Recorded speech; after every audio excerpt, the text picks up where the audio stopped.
All cameras good?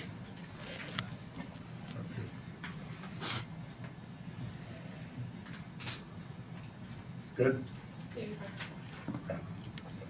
All right, disappointing loss, as they always are.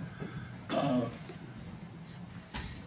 know, credit to the other team for coming in with a good game plan, and especially on their defensive side of football. Same story we've had as far as having field goals over touchdowns. We were able to move the football several times and weren't able to get in the end zone. You can't play good football teams when that happens. Using our defense. Defense responded the way I thought they would, and did a good job of limiting their offense. So, any questions? Questions? Chad? You always talk about chasing perfection. How much did those costly mistakes hurt you guys tonight? Yeah, Seem to add up. they always do. The mistakes, depending on the competition you're playing, the better the competition, the bigger they become, right? Especially offensively, when prevents you from moving the ball, or you move the ball and just set you back. Every yard matters, and they cost. They cost. What was it about what Georgia was able to do in this game that was able to slow down your offense? Well, they were getting off the blocks. They were able to rush the passer. Excuse me, I'm sorry. They were able to get pressure on the quarterback, and normally on normal downs, you play actions, those things. But look, you're playing teams, and they play tight man coverage, and they were able to cover the guys. And Haynes needed some more time back there on some of them. And, combination of it all, but we weren't able to establish the run game like we want to. It was a compressed game with the way we were playing it, the way they were playing it. And so we knew possessions were going to be limited, and we really had the game where we, from the defensive side and from the management side, we had it where we wanted it. Being able to go into the fourth quarter. And Coach, I know that you wanted to definitely get the win, but just talk about playing in this type of atmosphere in front of a sellout crowd and still being competitive down the stretch as well. Yeah, that's the thing I expect from our team, regardless of what the score is. We want them to play every play regardless of, independent of the scoreboard, independent of the opponent you're playing. And, I thought the guys kept competing. We just weren't able to execute when it counted.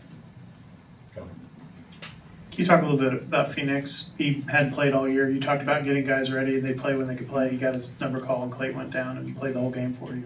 Yeah, we saw that the last 2 weeks. We really been elevating him, getting his reps really probably for the last 3 or 4 weeks, getting him a lot of reps. He was ready to go play today regardless of the injury, and thought he went in there and did a really nice job. First time in a game, one too big for him. He's going to be a really, really good football player for us. Brent, day you got hired, you talked about goals of this program were get to a bowl game and beat Georgia. Mm-hmm. How much does this game kind of factor into the overall growth of where you want this program to get to? Yeah, well, those haven't changed. You play the game, you play college football, coach college football to win football games, right, to win championships, play in big bowl games, go to playoffs.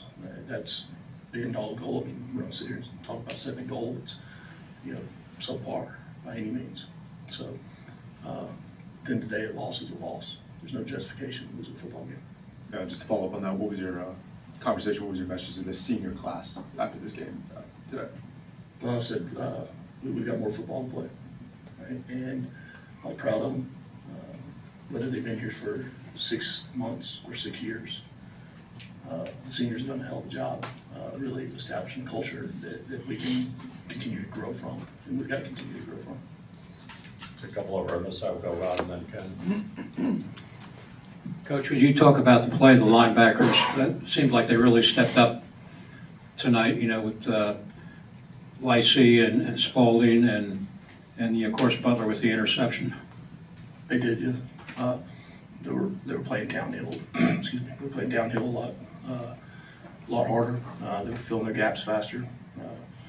And that's what we had to have. You know, we had to be able to play at the line of scrimmage. And then, you know, they got yardage still, but, you know, I thought then we settled in. I thought the defensive staff made really good adjustments in the second half as well. Okay. Okay, right, to your right. Did you get a look at the unsportsmanlike penalty on Keelan, and any thoughts you have on it?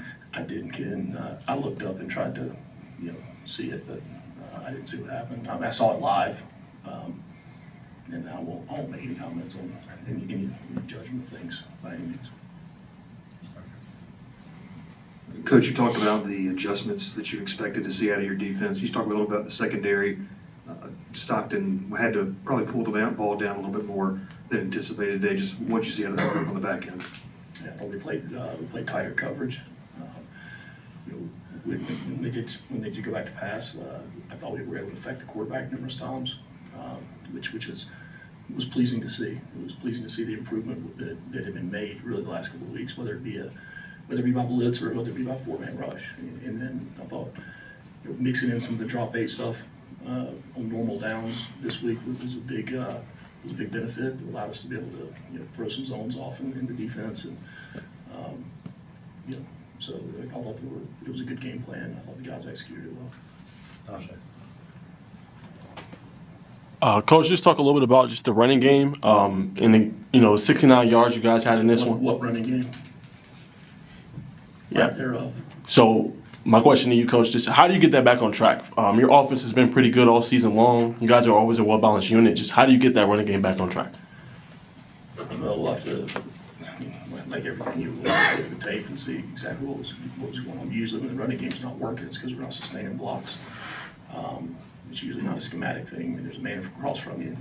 You've got to get your hands inside. You've got to play low. You got to sustain. You got to finish. Right? When they come off of blocks, they usually make tackles, and we were not able to consistently run football, which was a huge detriment to our success. Time for a couple more, Kelly.